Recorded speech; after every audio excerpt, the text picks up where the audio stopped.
Unmuted.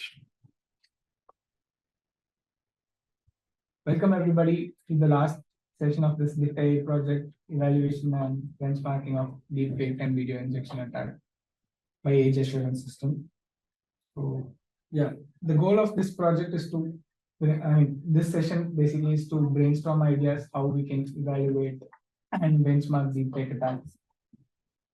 So current evaluation metrics for age assurance system is we have different stages in age assurance system, like document verification, face match, facial age estimation. So another additional step which the proposed project is going to have is the deepfake detection system. So the main output we are expecting here is if the system detects if it is a deepfake or not, and how we would evaluate that. It's going to be the false acceptance rate, false rejection rate, and how we will benchmark it according to a standard. Yeah. Well, I would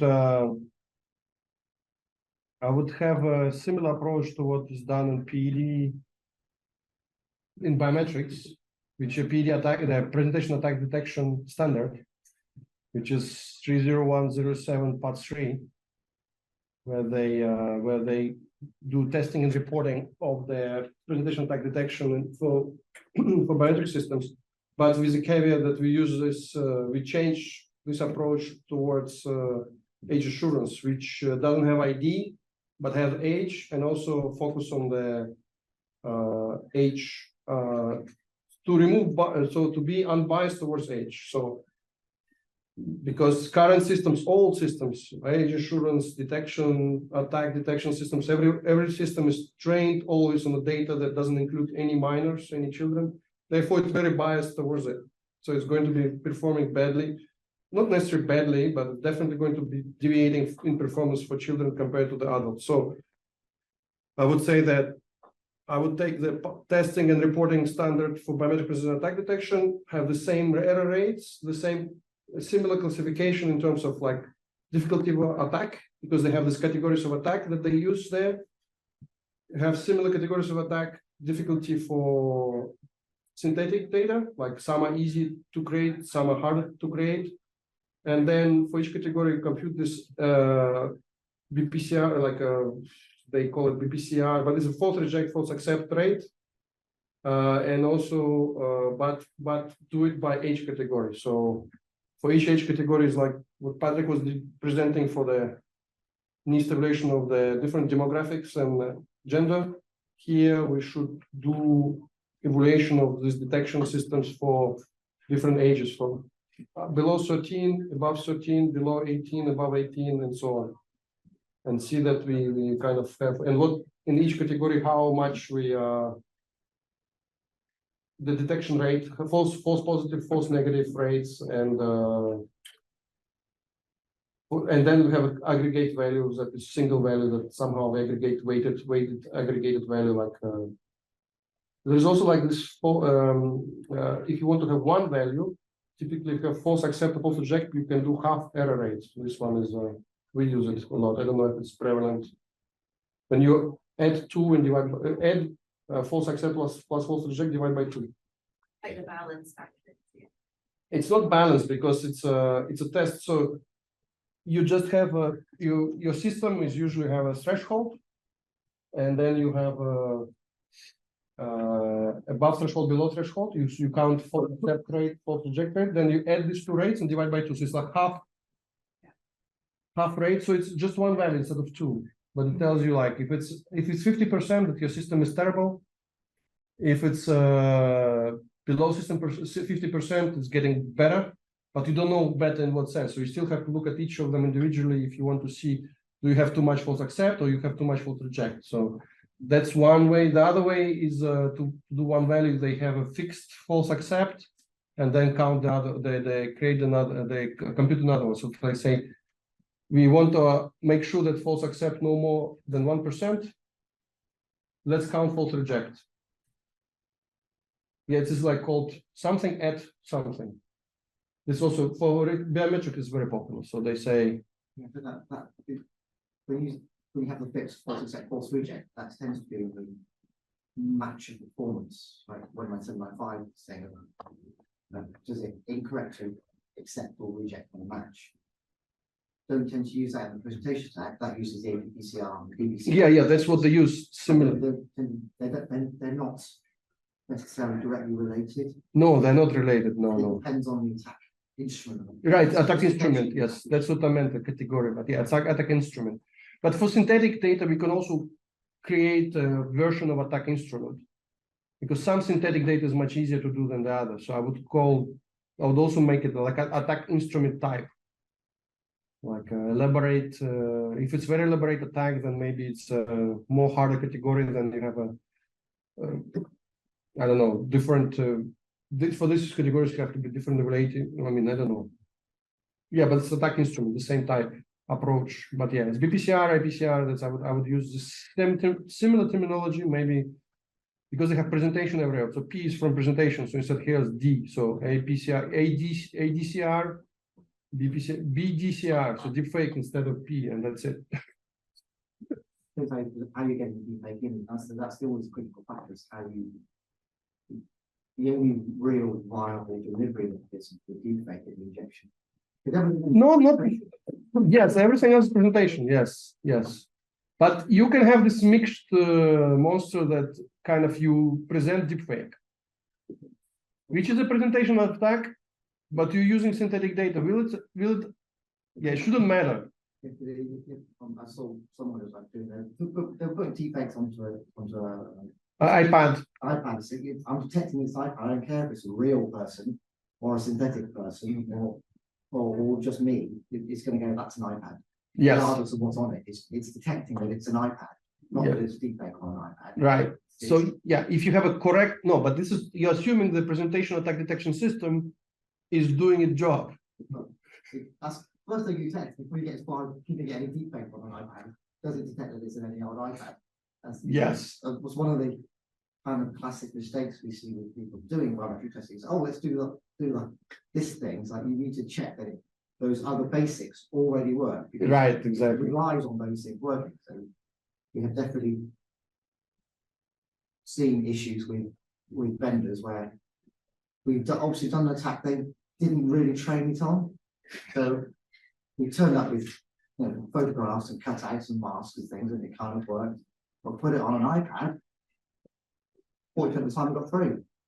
And clearly had not trained it on what happens if you wave an iPad at it. Yeah. It doesn't matter if I put a deepfake on it. I just put your face on it, and it was happy to accept it. Right. Yeah, but that means but I don't know, are they presentation like detector? Well, there's a failure with that presentation tag. You didn't detect it, not waving an iPad in front of it. As you say, deepfake or not. Deepfake or not. Yeah, it doesn't matter. It shouldn't matter. Yeah. So you are right in that case. You have to do those ones first. Yes. So if it's not detecting that it's an iPad, then I can get deepfake in, but just because of the iPad detection is failing, not the deepfake. Yes, you're right. So as part of the question, you're assuming that the presentation attack detection has failed and that this is a successful injection attack? No, injection is different. No, I realize that. Are you assuming in terms of this actual scenario, then like quantifying this vulnerability, like are you assuming both of those have failed? Assuming which in which scenario that when I pass through, so there are two types of attacks. One is a presentation, another one you don't have a sensor.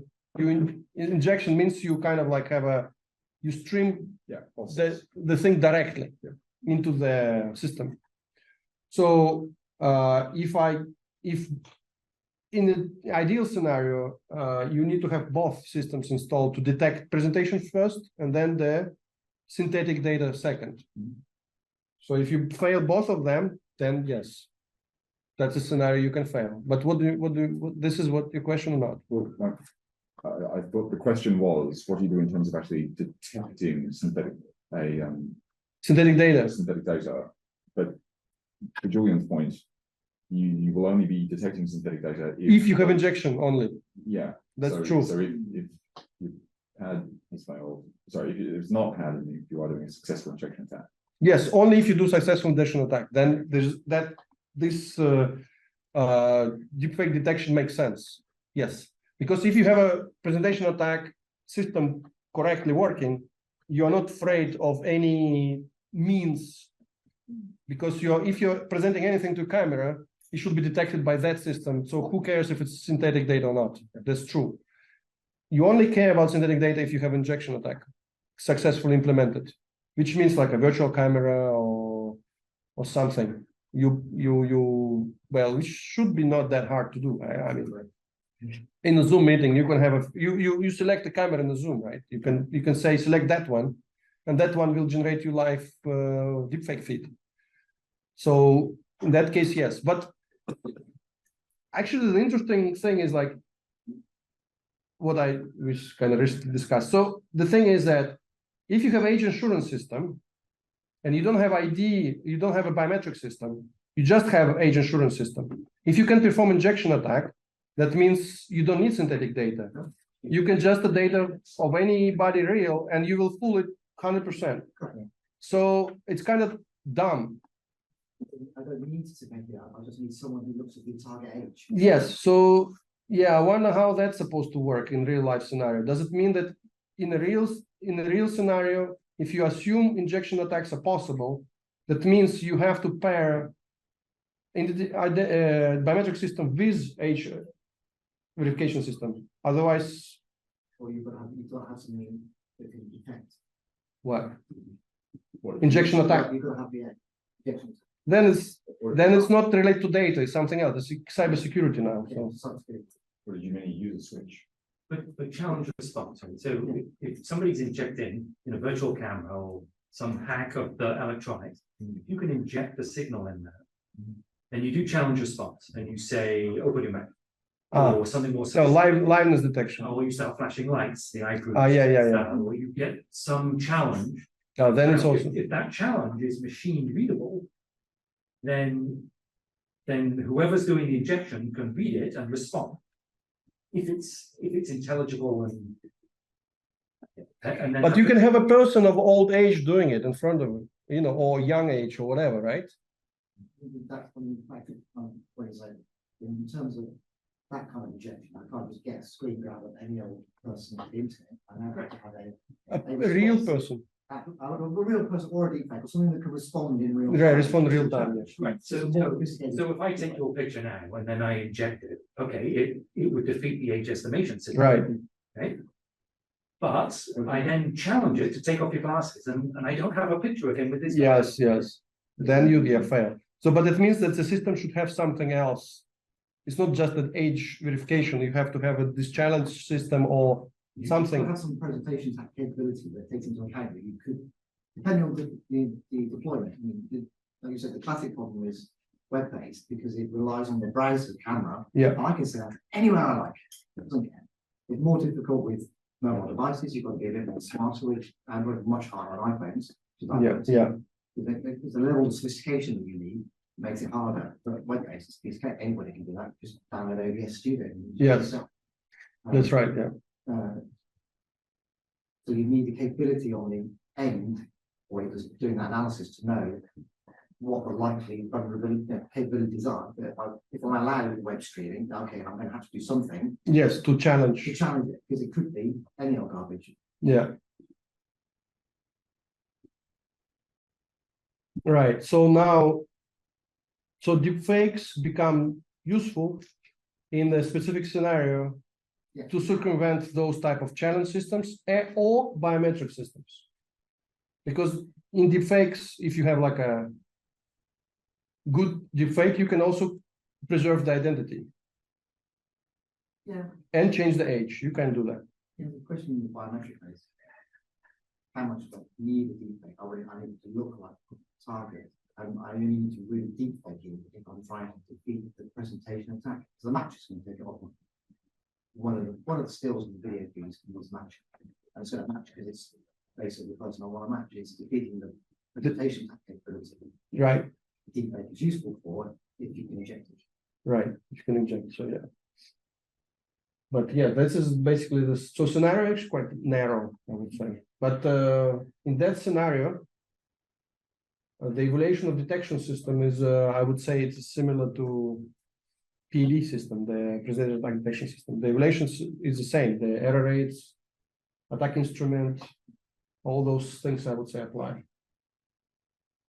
The interesting thing with age estimation Yeah, is different from biometric presentation attack is the biometric. I'm trying to look like a target subject, like I'm trying to like right. something else. But it's an age estimation thing. I don't need, because like I said, there's no reference. No reference. Yeah, I just need to look target age. right, So I can just use me as the canvas. right. To DH, you DH yourself. I can Yes. DA myself, which would be nice. Yeah. But I'm more classically thinking of, I can probably make 15-year-olds look 20 with appropriate amount of makeup. Yes, probably makeup. Yeah. That's going to be the classic attack, isn't it? Apply makeup. Which I felt from your data, actually, that's what happened. I just look at that slide that you showed on the demographic and female male. It looked like the same demographics, the same, not demographics, the same ethnicity, but male female was like magnitude order difference. Yeah. And I thought, is it possible that because you have presenting 17 years old and checking if it's above 25, is it possible that at 17 years old, the males never have facial hair? Well, it's a speculation, but the females, they have makeup already. So they basically, those systems are overfitting on the data, like in a very simple way. So look, it's an empirical result. We You don't know, we yeah. haven't looked at cause and effect. And I don't know how to. I really don't want to look at like Yeah. 20,000 images. Right. What the difference? Whether a teenage girl is wearing makeup on. Yeah, It's just not possible. but it's such an interesting difference, starting different in It's a terms big of difference. very big, 2 orders almost of magnitude. I didn't want to say that out loud. Yeah.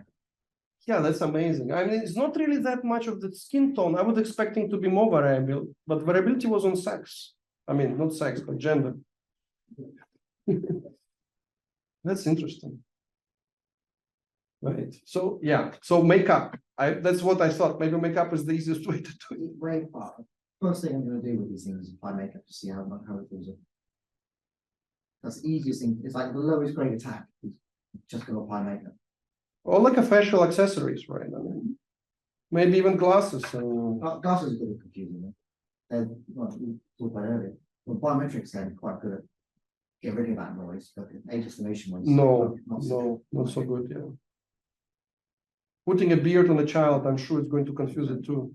I was sort of talking to earlier, so in the building where we're based, there's a lady as an office upstairs, and she's a world-renowned makeup artist. Her speciality is lashes. She just does what she does now, just lashes. And she used to get flying around the world to fix people's lashes. Whoa. It's like that seems very niche, but it's like she's really good at this stuff. So she's talking about ages, and you can really quickly add.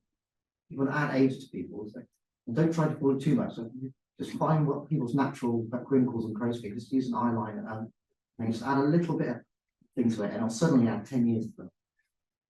You've got to just highlight any kind of aging part. Just highlight it a little bit with a very light eye pencil and little values on people's faces. That's how I got made up this morning. Well, sometimes I didn't make it for us, you know. Yeah, actually, I found my makeup. We did like a makeup database at some point. I finally found that thing, but I need to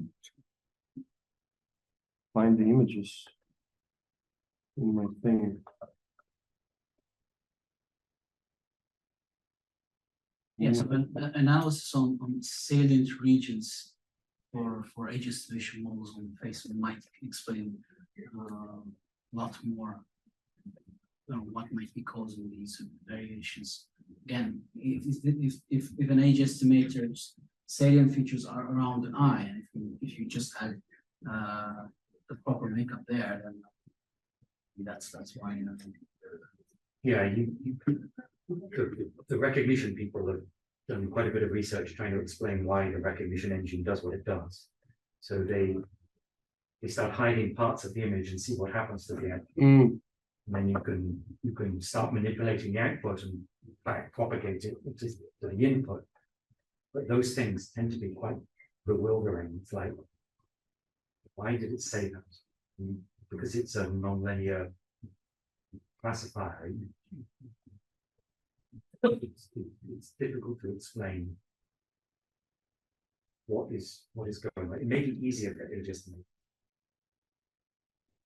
I have the.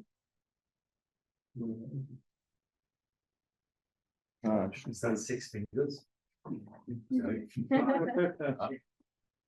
No, close the chat. So this is like I'm supposed to be Sylvester Stallone here. This was a makeup artist that we have. Yeah, that one. Yeah, it took a woman 40 minutes to do this, but I felt it's a bit not that good, but yeah, I tried. I mean, I tried this Sylvester Stallone thing. Yeah, like that, maybe wrestling. You could Beach have face. you could have just went out the night before. Yeah. You can do that tonight in From both makeup and with the deepfakes, face swap, is already having similar facial characteristics to your target makes it so much more effective. Yes. You're particularly got the same kind of shape to your face. Not so to some extent color. It's not going to pass Another for person. someone really dark, but you've got just similar color. It will blend out the color quite happily. But similar face shape. So on our deepfake engine, I'm going to get almost perfect right accuracy. Yes. Did you see my presentations? Did you see my videos that I was showing? Yeah. With the kit is with my kit is also because we're similar. We have similar, like if you find a similar shape person, face, you will match very well. Can your kid open your phone? No, Oh yeah, no, actually, this is a great, no, my phone, no, but I gave my old phone, like iPhone X, so 10, so it's an older model, to my 11 years old, and I have 3 kids, 11, 8, and 5, all of them can open that phone. Yeah. There's a statement on Apple website saying. Oh, they do say that, admitted, okay. Saying the statistical probability is no longer 1 in a million for people under the age of 13 and on family members. Yes, because they don't have a training data set with kids, that's my guess. My guess is that, face recognition is trained to ignore age variant features on the face. Yes, they do So- also, yes. So, yeah.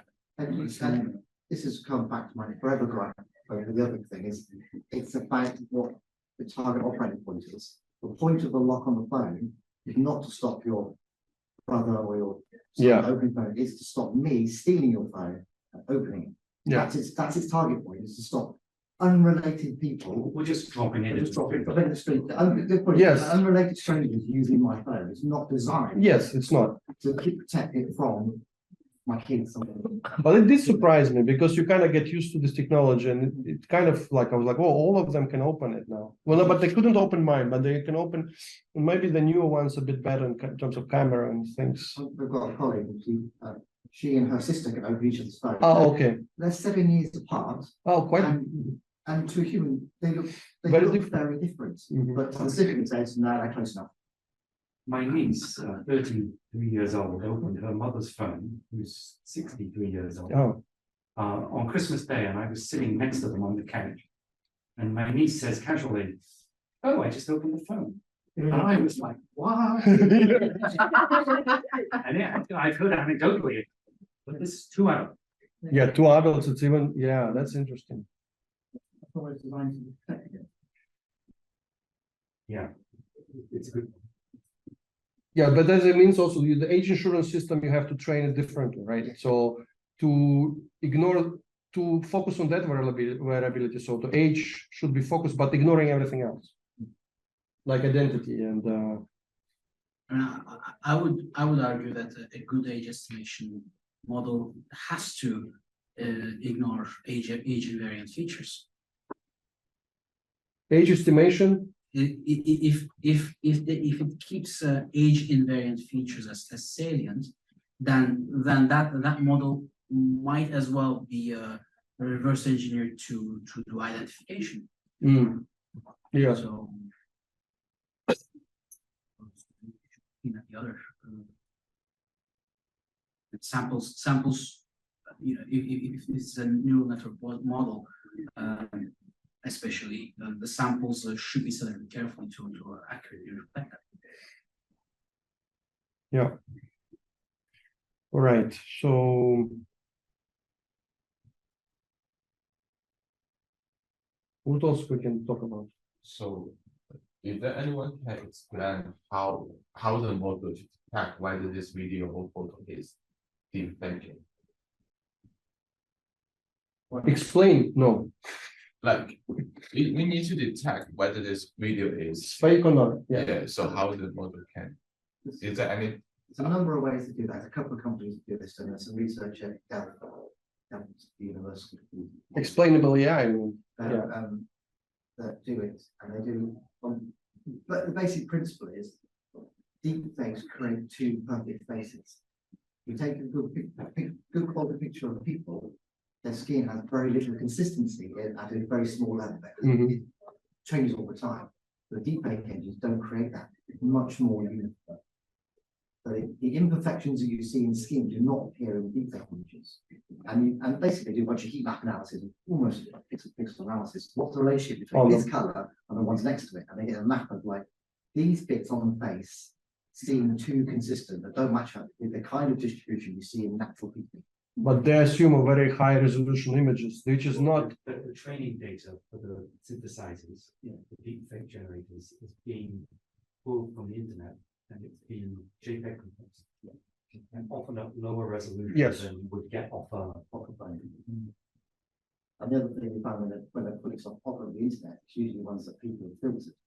So they filtered it, and which is already flattened lots of their kind of facial features and their colours. So the images on Instagram doesn't actually represent their real physical characteristics. I do that when I post. But it also depends what you mean by deepfake. Is it an image generator, or it's the video swap, or what type? Yeah. So I would also, yeah, I don't know. It's like synthetic image generating, you mean, right? That's where the imperfections are not being present. Either, because both will render, which is a question whether you're rendering a video sequence, a single image, or rendering it in real time. Because, for example, I have this guy. They're quite good, I think, in this type of a guy. I mean, they're quite.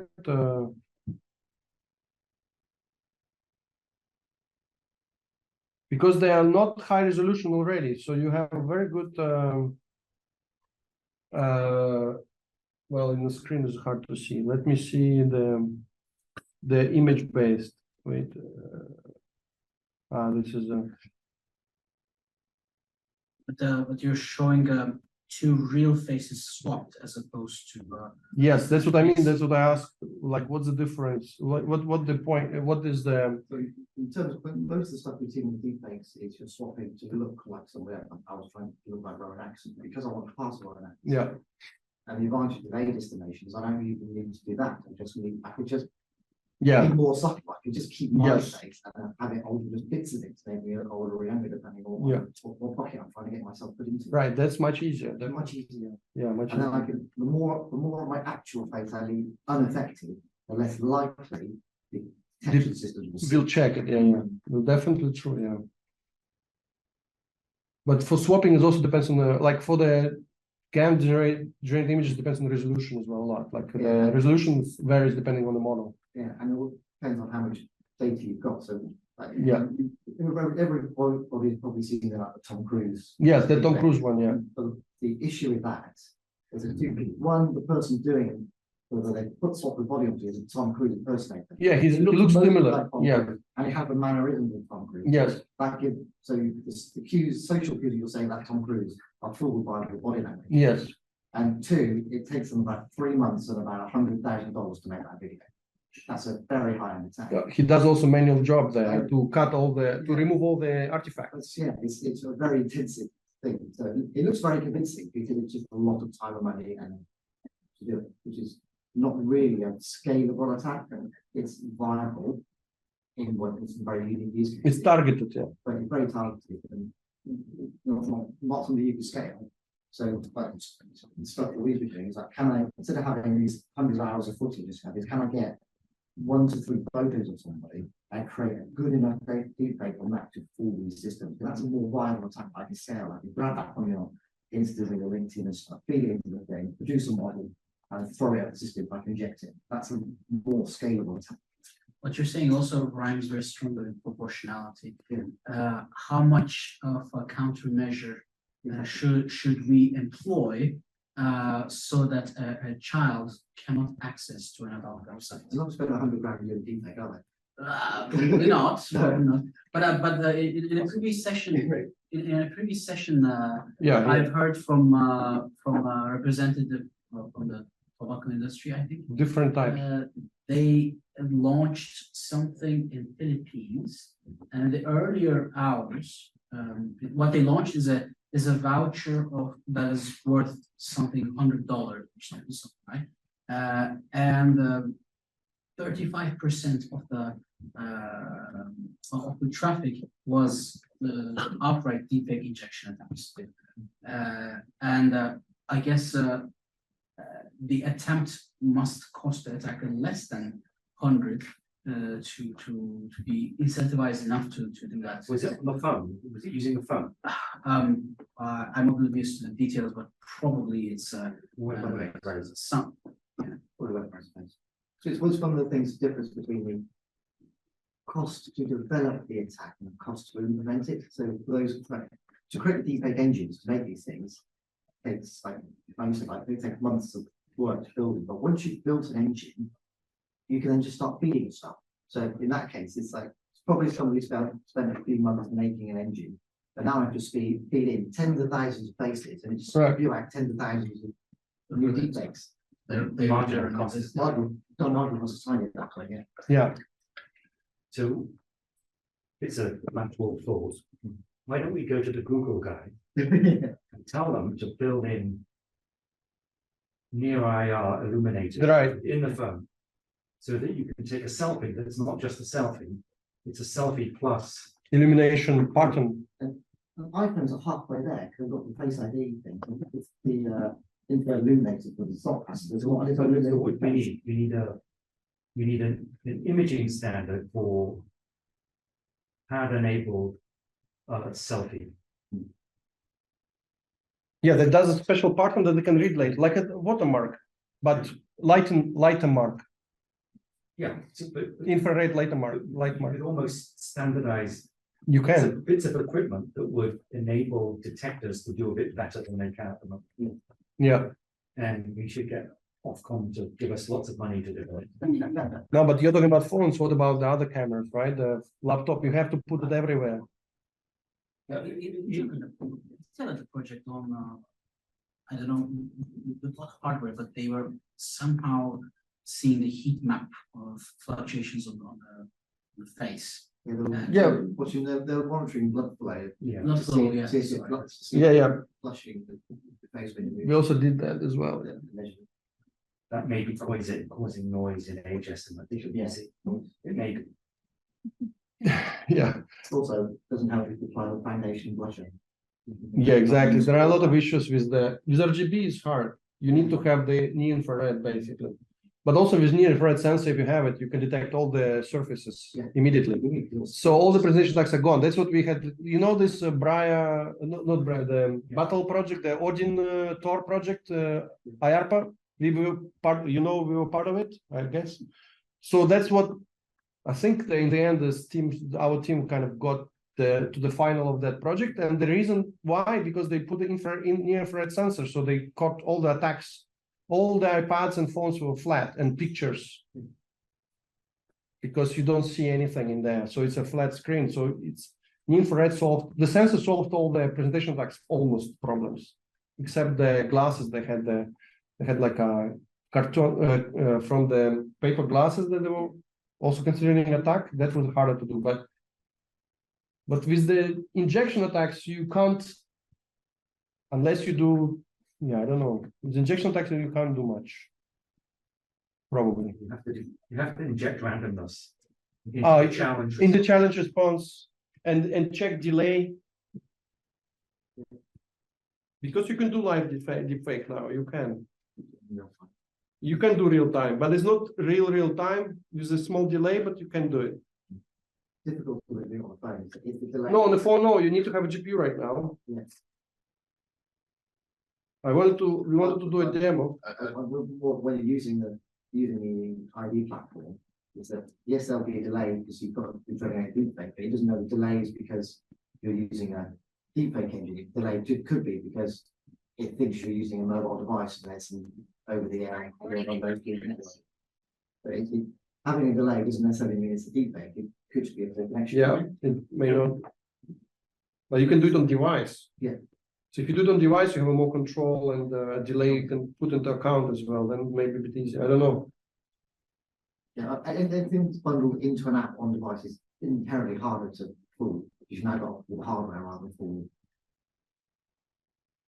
All the base. I think the web rate rate screens is okay. Yeah, this is actually I can show the variations. This is the variations of the development process of deepfake. You can see. You see, like it took some time to figure out the good parameters to have a good swap. Because you can see all these ugly mistakes. I mean, it's not easy to have a good.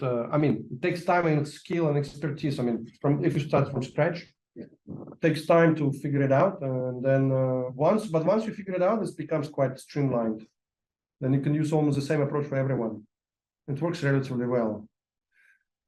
Right. Then if new model comes out, you spend another time figuring it out. But once you tune to it, you can again streamline the process. So yeah, so that's what you mean by creating an engine. Once you create that process set up, you can scale. Right.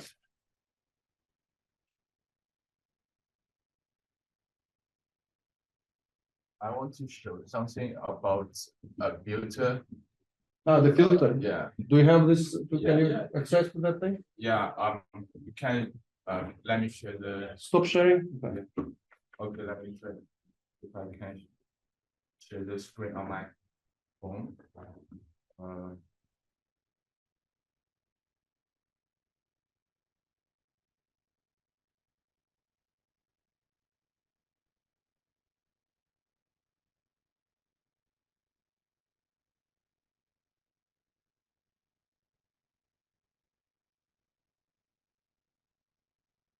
Yeah. Yeah. Give a second. So, Yeah. This is the English Chinese TikTok, and this is hundreds of filters in there. So this is the old filter. I think there's one way to detect whether this is you can call it like a live. Occlusion. Yeah, occlusion. You have occlusion and then it's not detected. Yeah. So you can ask the participants to cover the camera and then overlay. So there's like a deep, small, short delay. Because there's no occlusion, the occlusion fools the face detection, so they cannot do the filter.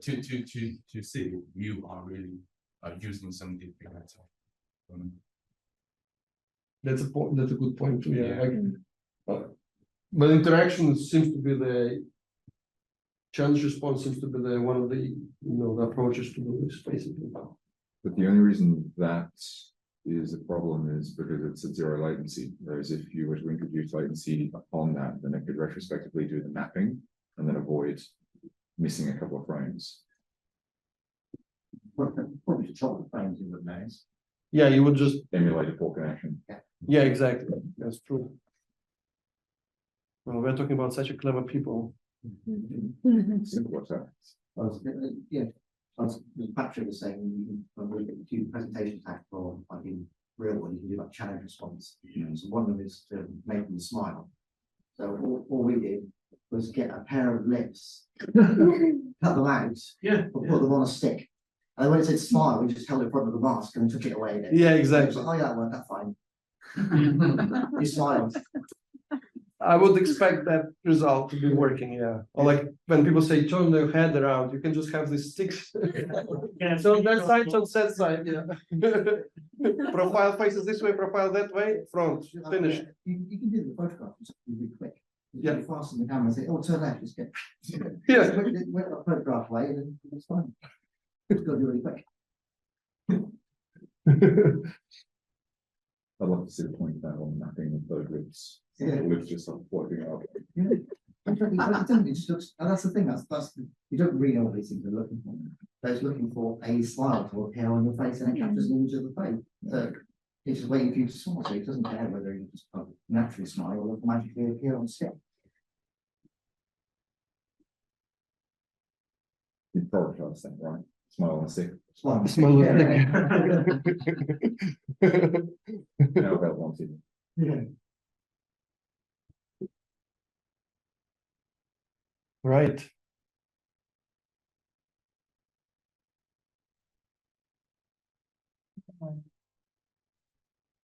We can be done. So a lot of questions, no solutions. You're all ruined. Thank you. Thank you. Thank very much. you. Right. Yeah.